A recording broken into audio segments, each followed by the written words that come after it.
Bună ziua, domnul Câmpean. Bine ați venit. Bine ați venit la noi în librărie. Mă bucur foarte mult că v-am cunoscut. Suntem onorați că v-am cunoscut și abia așteptăm să ne povestiți interesanta și frumoasa noastră experiență de viață cu nuanțe medicale. În primul rând, spuneți-mi, vă rog, câți ani aveți? Deci am 77 de ani. 77. Născut în 1946, în Baia Mare. Am născut aici către Valea Roșie, acolo m-am născut, acolo trăiesc. Da. Și spuneți-mi, prima diagnosticare, în ce an a avut loc? Și ce a fost? Deci, acum 27 de ani, am fost diagnosticat de domnul doctor Fechete, urolog. Era foarte cunoscut, era urologul lui Ceaușescu, printre alții. Și mi-a descoperit, eu aveam simptomul că urinam sânge. Și când m-am dus la medicul internist, m-a trimis la urolog imediat, pentru că ăsta era un semn de tumoare. Mi-a făcut ecografie, eu știu ungurește, cine făcea ecograful era ungur, Fechete era un maghiar, așa, și vorbeau ungurește între ei, credeau că nu înțeleg. Și făcea, nu, uite, acolo e tumoarea, că, uite ce frumos palpită. Oh, asta e o tumoare faină, face. Și eu i-am spus răspunsul tot în ungurește. Chiar e tumoare. No, deci așa am luat contact cu noțiunea de tumoare. Nici nu știam unde e vezica. M-am uitat după aia pe o carte de anatomie și am descoperit funcțiile și ăsta. Da, și a zis, nu e nicio problemă, rezecăm și o să fie ok. A fost ok, un an sau doi, nu știu, dar a recidivat. Da, și după aia, la fiecare an, 2 ani, recidiva și mă internam în spital, făceam și controle periodice, cistoscopie, e foarte nasoală. Deci, după prima diagnosticare ecografică, câte rezecții, de câte intervenții chirurgicale ați suportat și câte rezecții au fost făcute pe vezică? Deci eu făceam cistoscopie de control și când descopereau polipul, făceau operația, deci rezecție. Da. Deci atunci mă băgau în operație și cam de 4-5 ori. Nu mai rețin, a fost acum 27 de ani. Deci. Da. Și după ultima rezecție a urmat câțiva ani în care ați fost bine, spuneți. Da, deci îmi făcea rezecție, un an, 2 eram bine, mai făcea o rezecție, încă o rezecție, tot așa. Și am început eu cu tratamente naturiste, m-am băgat în biblioteci, tot citeam tot felul de situații în care oamenii, efectiv, că scăpau de cancer. Și atunci mi-am făcut convingerea că se poate scăpa. Și citind, aplicam pe mine toate chestiile astea și ce îmi făcea bine și simțeam că îmi face bine, continua. Așa am ajuns că 5 ani de zile n-am avut nicio problemă. Deci n-am mai apărut polipul, n-am mai avut, făceam controle periodice, nu mai aveam nimic. Da, și atunci, citind, acolo scria că după 5 ani ai scăpat de cancer. Și am uitat să spun că înainte aveam o viață destul de dezordonată, adică eram inginer constructor, eram pe șantier, la 28 de ani eram inginer șef, aveam tot județul, 600 de oameni, stres cât în cape. Acolo cu ei trebuia să mănânci și să bei și să fumezi, eu zicea că nu ești bărbat, tu nu poți să-mi comanzi. Aveam un inginer foarte capabil, dar foarte delicat, nu fuma, nu bea. Și că ăsta nu poate fi inginer, ăsta cum să ne comande la noi? Deci trebuia să intru în cârciumă cu ei, pe un maestru la un junghiat, la Borșa lucram 2 ani de zile, o perioadă, și te lua așa de pe stradă, era o singură stradă în Borșa, și te lua de pe stradă, doamne inginer, haideți să luau o polincă. Da, dar nu vreau și nu se poate. Mi rușine cu mine? Da. Și te lua de mână și te băga. Pe maestru au băgat cuțitul el pentru că era rușine să bea cu el. Da. Deci după 5 ani în care n-ați mai avut simptome, Da. și ați considerat că ați scăpat, ați făcut o greșeală. Da, am revenit la stilul de viață dinainte. Tot pe șantier, eram tot același mediu, așa, și am început iarăși și s-a făcut recidivă. S-a făcut o recidivă, dar o recidivă de asta galopată. Adică înainte că apărea câte un polip care se putea extrage, cauteriza, cancerul mi-a cuprins toată vezica. Mi-a blocat și rinichiul și situația devenea din ce în ce mai complicată, pentru că nu puteau cauteriza toată vezica, nu? Deci toți pereții vezicii erau prins de cancer, așa. Da, și atunci am văzut și situații de astea extreme. Un băiat de 30 de ani a fost operat așa și i-au scos vezica, testiculele, prostata, deci tot aparatul urinar și au făcut legătură cu colonul pentru urină. Da, deci când am văzut chestiile astea, erau deja extreme, numai îți prelungeau viața, nu te vindecau. Deci până acum am crezut totuși, operațiile astea au... Într-adevăr, mulțumesc doctorilor, pentru că fără operațiile lor eram mort. Așa, dar când am văzut că nu mai au nicio soluție, deci de a mă vindeca, atunci iar am început să studiez și am dat de un tratament care ziceam că e logic, un fel de post de 42 de zile în care n-am mâncat nimic și organismul fiind foarte inteligent, este cel mai bun doctor, se poate autovindica singur, numai să-i dai prilejul. Și atunci, prin postul ăsta, organismul a consumat toate celulele canceroase, iar după ce am făcut tratamentul ăsta, bineînțeles că am avut convingerea că o să mă fac bine. Nici aveam alte posibilități. Deci, sau trăiești sau nu trăiești. Așa era problema atunci. Dar, din păcate, foarte mulți renunță și se lasă pe mâna medicilor și zic că ei știu mai bine, au făcut ăsta, facultate și știu mai bine ca mine și ei trebuie să mă vindece. Mai bine iau 2-3 pilule, mai fac o operație, mai fac nu știu ce, așa și e mai ușor. Dar ca să te vindeci singur, îți trebuie convingere și îți trebuie un pic de voință. Da, și am vrut să trăiesc și am continuat să fac tratamente naturiste și deci după ultima intervenție și când m-au speriat doctorii că până la urmă am ajuns la Oradea, la cel mai bun doctor, care după aia nu mai aveam la cine să mă duc. După aia am zis că să fac cura. După ce am făcut cura, m-am dus la urologul din Baia Mare, la domnul Drăgoie, să facă cistoscopie. Să vadă, eram curios, a dat tratamentul rezultate sau n-a dat. Așa, și când mi-a făcut cistoscopie și m-a venit în salon cu toată pleiada de rezidenți și de asistenți și de nu știu ce, și intră în asta și zice, uitați la omul ăsta. Eram într-o rezervă, uitați la omul ăsta, ce mi-a făcut. A avut tumare pe toată vezica, credeam că nu mai, și uite, e vindecat. La externare mi-a dat biletul de ieșire prin care scria a se continua tratamentul naturist. Și revenim un pic la tratament. Tratamentul naturist în ce a constat? Deci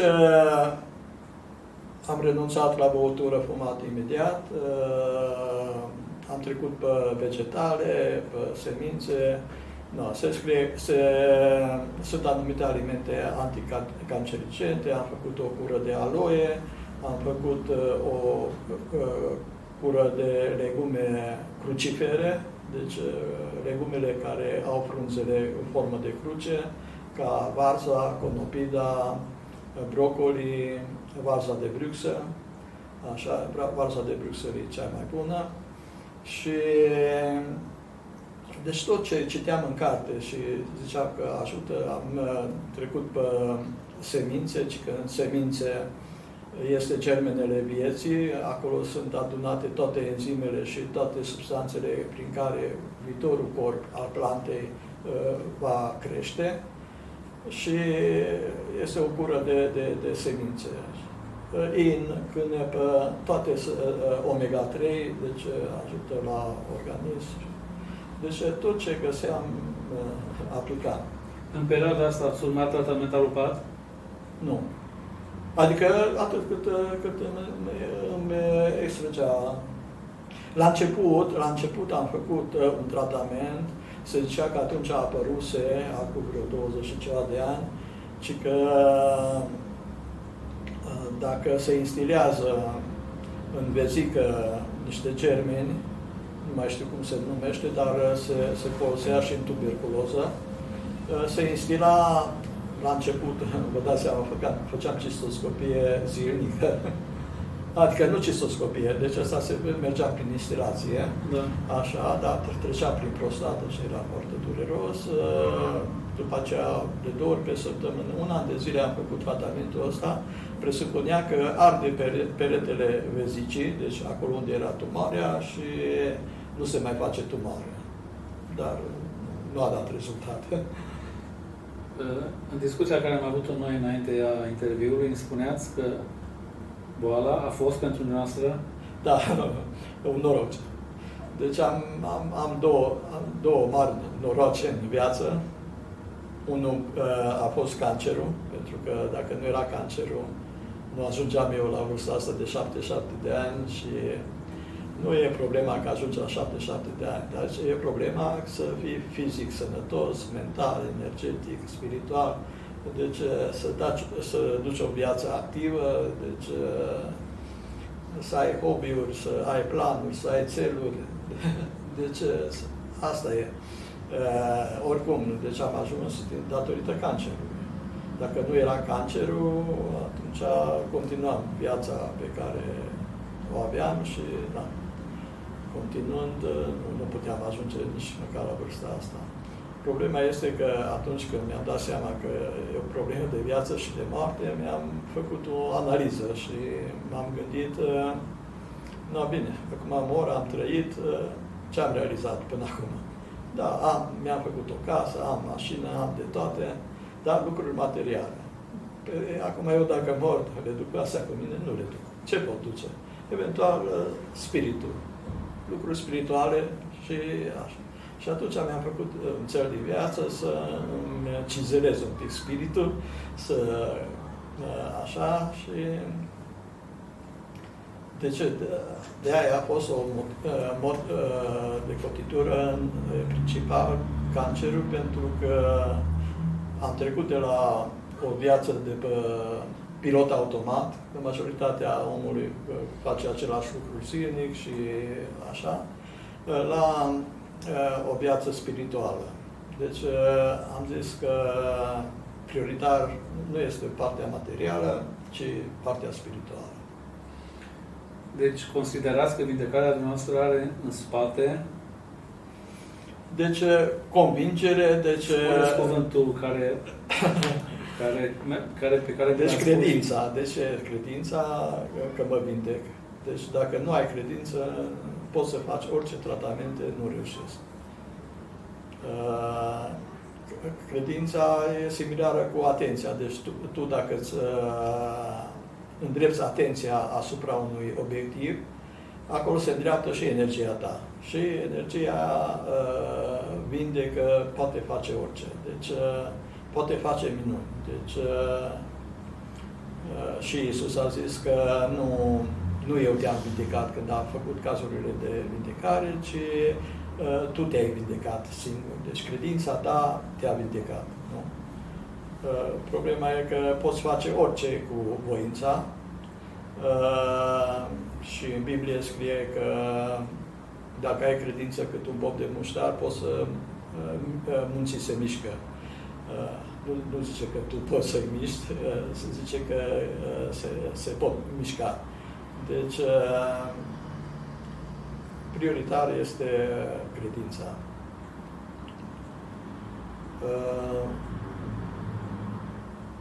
Ce aș mai putea să spun?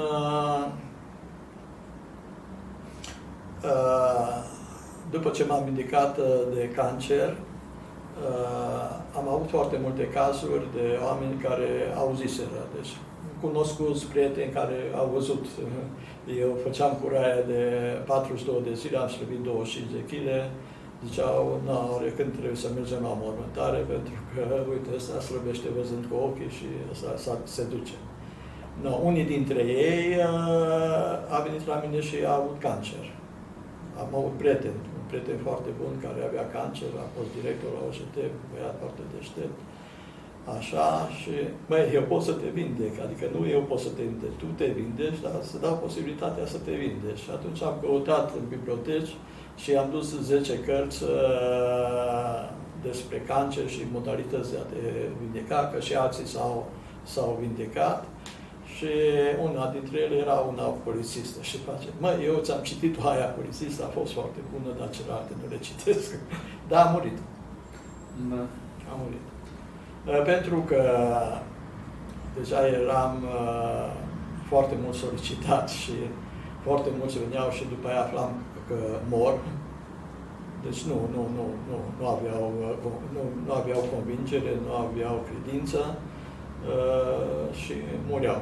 Și totdeauna și medicii foarte șmecheri zice, dom'le, a venit un alt tratament care să vindecă și nu știu ce, și eu îi convingeau ca să facă chimioterapie. Dacă faci chimioterapie, sistemul imunitar se duce, iei orice șansă organismului ca să te vindece. O statistică citită de mine, între medicii oncologi, ci că 80% n-ar face chimioterapie. Da. Vreau să revenim un pic la cuvântul credință, pe care l-ați invocat și care spuneți că a stat în spatele vindecării dumneavoastră. Spuneți-mi, e vorba despre o credință cu nuanțe religioase, mistice, sau este o credință care are în spate puterea dumneavoastră sau puterea omului de a-și activa, prin puterea gândului, sistemele proprii de autovindecare? Este o problemă foarte delicată, nimeni încă nu a dat răspuns la asta. Și eu am fost crescut ateu, după aceea am devenit religios, dar nu religia organizată, nu cred în preoți și în ăsta, în afară de Irineu, care e super, așa. Cred că există ceva, o inteligență universală, superioară, spirituală, care te ajută. Și rugămintea, deci când te rogi în biserică, tu apelezi la Dumnezeu, deci la un spirit, așa, și care te va vindeca și te va ajuta în problemele tale. Deci, rugăciunea e ca și o atenție asupra unui lucru, unde se îndreaptă energia. Repete asta cu energia, mi-a plăcut pentru că am început să studiez și fizica cuantică și sunt foarte multe explicații, adică fizica obișnuită nu dă răspunsuri și materialistă nu dă răspunsuri, dar fizica cuantică dă răspunsuri. Totul este energie și materia este o energie inferioară, deci poți energetic, cu ajutorul credinței, cu ajutorul gândului, să faci orice. De fapt, uitați-vă, dacă ne uităm și la doctori care au încercat cu placebo, deci cu tratamente placebo, nu? Au avut vindecări spectaculoase numai pe baza gândului, că omul a crezut, deci a crezut în pilula aia că îl vindecă, da? De fapt, era o pilulă de zahăr sau de nu știu ce și așa. Deci omul s-a vindecat singur. Sigur. Așa, îi mulțumesc că aveți verticalitatea și demnitatea să recunoașteți treaba asta. Și aș vrea să ne mai povestiți, să ne spuneți câteva cuvinte despre actualul dumneavoastră stil de viață, care pe mine m-a impresionat când mi le-ați povestit la prima noastră cafea. Spuneți-mi ce faceți dumneavoastră într-o zi normală de vară. La 77 de ani. Deci, în primul rând, mă uit, sunt pensionar. Deci, cea mai frumoasă parte a vieții, partea asta pensionară, deși am avut foarte multe realizări și în partea de construcție și în partea de IT, 25 de ani. Am fost programator pe calculatoare și deci am avut realizări, dar ca și acum, ultimii 17 ani, cam 20 de ani de când sunt în pensie, sunt cei mai frumoși ani ai vieții mele. Deci nu se poate compara cu ce a fost înainte. Înainte era stres, trebuia să faci ce zic alții, de multe ori prostii, orice. Și acum, ce faceți acum, acum, în timpul verii, ce faceți dumneavoastră în mod special? Da. Păi nu numai vara, deci toată viața. Deci eu iarna schiez, patinez, acum 2 ani începeam să patinez cu spatele. Era patinoar încă înainte de COVID în Baia Mare. Deci schiul e un sport care îmi place foarte mult. Not în bazin, făceam 60 de bazine la Spa, deci 1,5 km de not. Mergeam. Și de barajul din Baia Mare? Și vreau să zic, deci făceam și iarna și vara, fiind barajul aici la vreo 15 km, e ușor să mă duc până acolo zilnic, aproape stau în natură, nu mă stresează nimeni și citesc, mai trag un pui de somn, mai pictez, mai sculptez și not. Deci notul mi-a plăcut din copilărie, adică mi-a plăcut din copilărie, dar nu l-am putut practica pentru că părinții nu mă lăsau ca nu cumva să mă nec. Fratele meu era să se nece. Da. Dar după ce am scăpat de ei, am început să învăț după carte și am învățat corect să nu și... Și acum notați câte ore pe zi? Deci o oră jumate, între o oră jumate. Deci aș putea nota și mai mult, dar mă plictisesc. Deci, frumos. Deci pe lângă virtuțile fizice pe care le-ați câștigat în ultimii ani și pentru care vă invidiem, am observat că v-ați cultivat și virtuțile artistice. Spuneți-ne câteva cuvinte despre această lucrare pe care noi o apreciem foarte mult și am fost uimiți când am văzut-o astăzi, când ați adus-o aici. Este vorba despre pictură? Da. Deci, problema este așa, că vreau să încep un pic mai departe, să divaghez, așa să așa. Deci, atunci când am avut problema cu cancerul, m-am gândit că așa, să-mi schimb stilul de viață, mi-am schimbat-o și mi-am zis că problema, că ce pot lăsa în urmă. Și am zis că să las ceva frumos, nu? E bine să lași ceva frumos. Deci pot să las mașina, casa sau nu știu ce, dar să găsesc o activitate în care să fac ceva frumos. Și atunci am apucat de pictură la 70 de ani. Deci eu pictura îmi plăcea, dar nu aveam eu tare de desen sau ceva deosebit, așa. Dar îmi plăcea, deci mergeam în toate sălile de expoziții, peste tot unde mergeam și am fost în multe locuri, am vizitat expoziții și mi-am făcut o cultură vizuală și la 70 de ani am văzut un afiș pe un stâlp acolo că se caută elevi pentru a învăța pictura. Da, și atunci imediat am dat telefon, am întrebat, dar la 70 de ani mai primiți? Da, cum să nu veniți? Da. Și m-am apucat de pictură la 70 de ani. Deci am făcut un an de pictură, am diploma de pictor, așa. Prima expoziție am făcut imediat 71, așa. Am făcut mai multe expoziții. Ultima a fost la Expo Flora, unde am avut foarte mulți vizitatori. Totdeauna căutam ceva nou, așa. Deci, în muzee și ăstea vedeam tot aceleași tipuri de peisaje, aceleași, așa, unele și mai cenușii, unele și mai care nu-mi plăceau. No, și atunci mi-a plăcut și sculptura. după vreo 5 ani am început să sculptez și alea sunt niște lucruri care rămân după mine, cel puțin. Și ce vreau să ne spuneți în mod special, practic, boala prin care ați trecut, șocul emoțional prin care ați trecut, considerați că v-au activat aceste virtuți care erau într-o fază latentă? Era o fază latentă, dar probabil că, bine, nu ajungeam să pictez și ăsta dacă nu mă vindecam și dacă duceam o viață dezorganizată. Deci m-a ajutat într-un fel. Bun. Și încă o întrebare înainte de final. Spuneți-mi, domnul Câmpeanu, revin la al doilea puseu. Când vezi că era toată prinsă, ureterele erau prinse, rinichii erau prinși. Practic, doctorii ce v-au spus? Ce v-au propus, practic? Și noastră ce a spus nu. Țin minte că mi-a spus nu și ați plecat acasă și ați început